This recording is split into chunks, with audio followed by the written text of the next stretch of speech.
is all about getting C++ and Blueprint to collaborate. And the main way we're going to be doing this is through C++ base classes. We're also going to overview the different ways that we can communicate and can't communicate between C++ and Blueprint.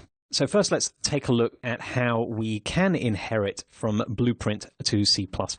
We're going to be working with the Grabber and the Quest Manager. So we've got Blueprint versions of both of these, but we want to move the functionality over into C++. Now, realistically, if you've got a large class here, you're not going to move across all the functionality in one go. So you want C++ and Blueprint to be able to collaborate and work together, at least for a while. The best way to do this is to have your Blueprint inherit from a C++ class. Now, you'll notice this class has got a U prefix in front of it. That just means it's a component. There's more about the prefixes in a link against this module. Now, you might be saying, but hang on, the Blueprint's already there. I've got to reparent. That doesn't seem to make sense. Surely I could just have my new class, for example, this A Quest Manager, inherit from the Blueprint. Well, no, we can't. And the reason for that is that at compile time, the C++ has no idea about Blueprint. There's no real understanding of what is in the Blueprint world. So what we end up with is that we have to inherit from C++ always. And what we've got is these two layers, the C++ layer and the Blueprint layer.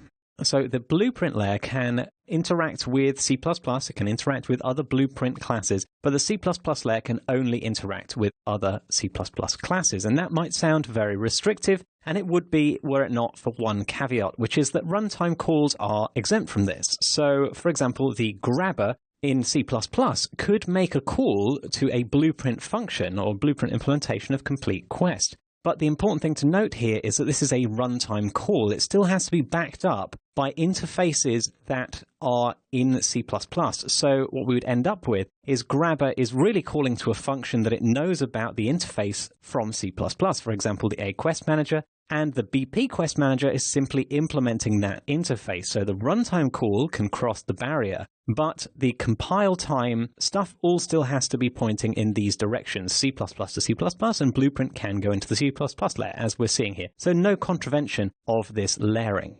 So let's have a go at reparenting two of our blueprints. The first one I want to do is the Grabber, as we've already seen. So we're going to go to Content, Blueprints, and open up the Grabber blueprint here. Now, just for consistency, this one doesn't have the BP prefix, so I'm going to go ahead and rename it with an F2 to BP_Grabber, and I'm going to do the same thing with the cuttable tree. Now, the reason for this is just to make it really easy for us to distinguish in any drop-down whether we're talking about the Blueprint version or the C++ version of a class.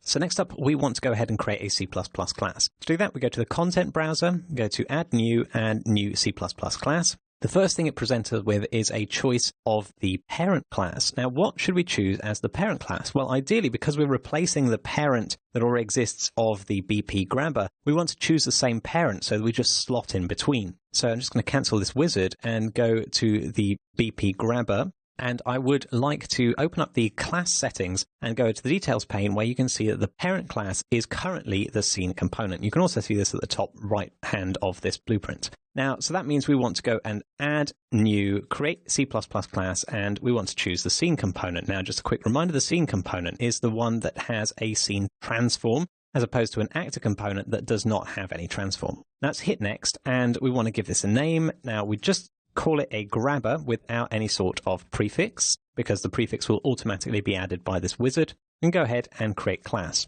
Now, what this is going to do is it's going to generate the code, it's going to generate a Visual Studio project file, and it's going to compile all of our C++ code and load it into the engine. So once this has done compiling, it's going to load up Visual Studio with the two files it's just created, a header file and a C++ file.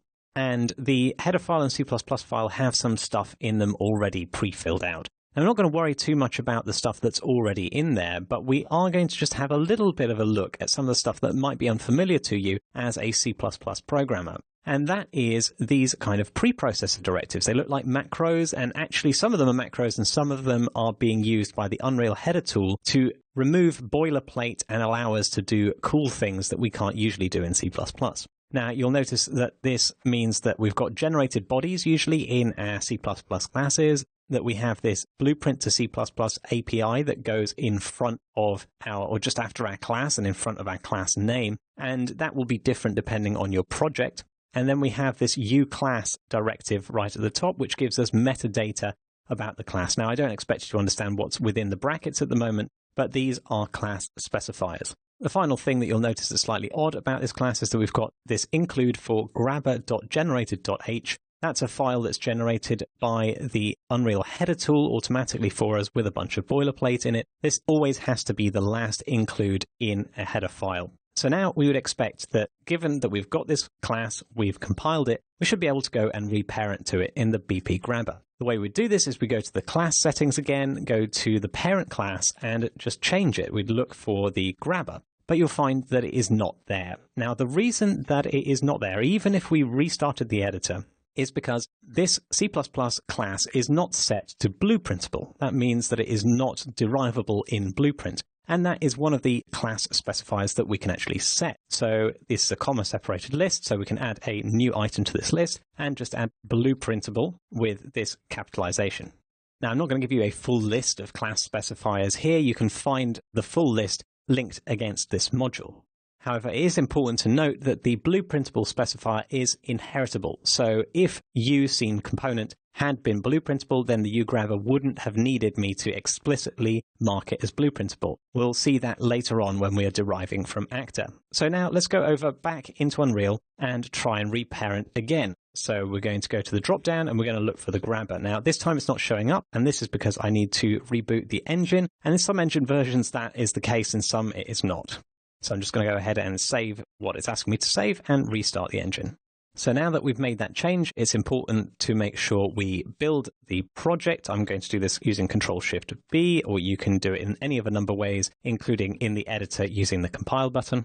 And once it's successfully compiled, let's go back into the editor. Now, if I go to class settings, parent class dropdown, and search for Grabber, you can see that we've now got our C++ base class there, and we can reparent to it. So now we have got that parent-child relationship, and we'll be exploiting this relationship for them to be able to communicate later on. However, for now, let's embed the habit and try and reparent the other class here, which was the Quest Manager. So we'll go back to our content browser. We're going to search for where the Quest Manager is. It's under Quest, BP Quest Manager. Let's open that up and let's go and have a look at our class settings and see that the parent class here is an actor. So we'll go back to the content browser, add new C++ class, and choose actor as our base class. Then we can go ahead and create the name for the actor, which is going to be just Quest Manager.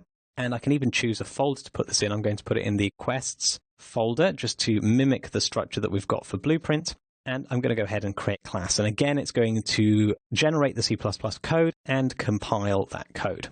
So again, it's launched up some very similar looking code that has been pre-generated for us. Again, we've got the generated.h, we've got an empty uClass directive, and we've got a generated body. So looking very similar, the difference being that we're inheriting from actor rather than uSceneComponent. Now, if we go into Unreal and to our BP Quest Manager, we can actually reparent straight away without adding Blueprintable. So let's just go and have a look for Quest Manager, and you'll see it's right there. Now, the reason for that is if we go and have a look at the definition of a actor, I'm doing that using F12 in Visual Studio to jump to the definition, then you'll see that its uClass directive already includes Blueprintable, which is to say that that Blueprintable metadata has been inherited in our Quest Manager automatically.